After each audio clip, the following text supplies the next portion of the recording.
Executing your kick has 5 elements. First thing is your ankle position, extremely important. As you're kicking, you want to make sure that that heel and the hip is all lined up. Toes up in the air would be an incorrect ankle position. See how these bones are by themselves, it's weak. You want those bones lined up with the foot. Kicking with the ball of your foot would be incorrect because it's going to put a lot of strain on the foot, and this kick is super powerful, so you don't want that kind of strain. You could kick with the weight distributed evenly across the top of the foot. They call that a sword kick. Or for the most impact, the heel is where the pressure is. Can you see that indentation stronger on the heel? I'll lift my toes up so you can see it. My whole foot is sitting there, but my pressure is on the heel side as opposed to on the ball side of the foot. So when you pick your leg up to kick, that's called your chamber. There's 2 options with chamber. One is the ITF way, which is the older Taekwondo way of doing it. It's where you're gonna pick your knee up really high and execute, your kick. A lot of WTF, World Taekwondo Federation schools, will not bring it up so high. In fact, they'll bring it from more of a dropped knee and execute the kick. Okay, here's what those 2 look like. Either are good. ITF is better for aim. This is where you pick your knee up, boom, aim it right in. WTF is faster for power. You can see it has more speed behind it. So it depends on your objective. The WTF kicking, you need a lot more reps to figure out your aim to hit that every time. ITF, you can take a beginner student and you can teach them line your knee up, that's where you hit, that's where you open, and they'll hit it pretty much every time. I like to teach my students both.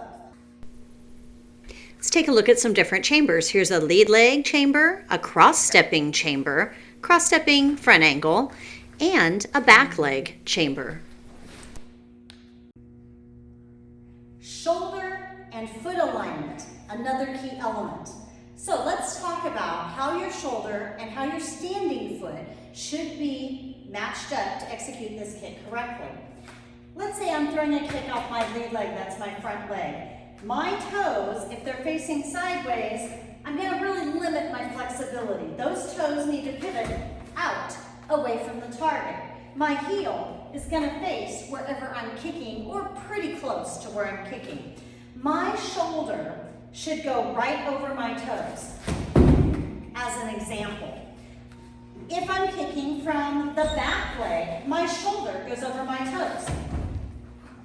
If I'm kicking from a spin kick, my shoulder goes right over my toes. A lot of students will jam their kick by leaning forward. See how my body's in front of me instead of my shoulder over my toes? I double my flexibility by putting it here. When I go this way, common mistake. Lean forward, I lose all my flexibility. If I put that shoulder down with my toes, all my flexibility comes right back. Recoil literally is the way you bring your kick back and to the ground. It's one of the most important aspects of kicking because if you kick somebody and then lose your balance and fall, it's no good, right? So we're going to talk about the recoil, how it happens, and a few different techniques of ways you can execute it. Number 1 rule I'm going to give you is you never land with a straight leg. Super important. So let's pretend your kick is on the target right here. All right? If you take that leg and you bring it straight down, you can't execute a second kick. You're dead in the water. Because most people can block the first or second move if they've done any martial arts or even just street fighting. So I'm going to start with my leg on the target. When I kick, I'm going to bring that knee back up. See how it's bent and down, stepping into my stance. That's my recoil. Some people will have their knee up in a recoil. Sometimes you'll drop the knee in the recoil depending on where you're moving next. A dropped knee is easier to twist your ankle, twist your knee to move out of because it's collapsed. Do you see that? See how my leg is collapsed? My foot position is opposite of my other foot. That's bad. If I'm like this, I'm giving my back to the opponent. Personal preference, I like to keep that knee up because if they come in again, I've got that next kick ready. That's my recoil. Now let's talk about your landing. I'm looking for a straight shot. I almost never go straight in, straight out because situations are moving all the time, right? So I want to move with that.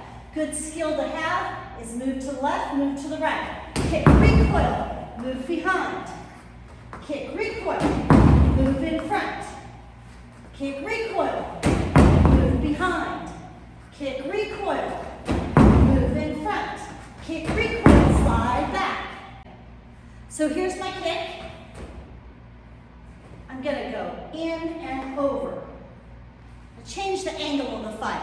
I am imagining that my opponent has moved. Very last part of your kick is bend your knees.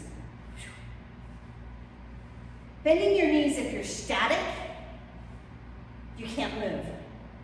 If you're too low, you can't move. If you're too high, you can't move. If you're too wide, you can't move. Side kick, can't throw a really good side kick from a really straight stance with power. Okay? So I want to be right in the middle. Beginners, it's about a little past their shoulder width.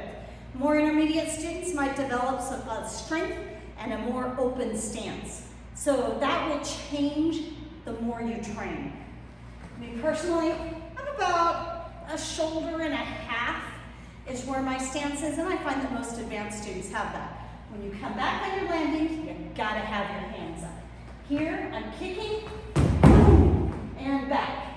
Now, depending on who I'm going up against, I might have that lead hand up, or if I'm sparring against somebody who likes to kick low shots, might be a groin kick or a leg kick, I might have that hand down, ready to block those low kicks.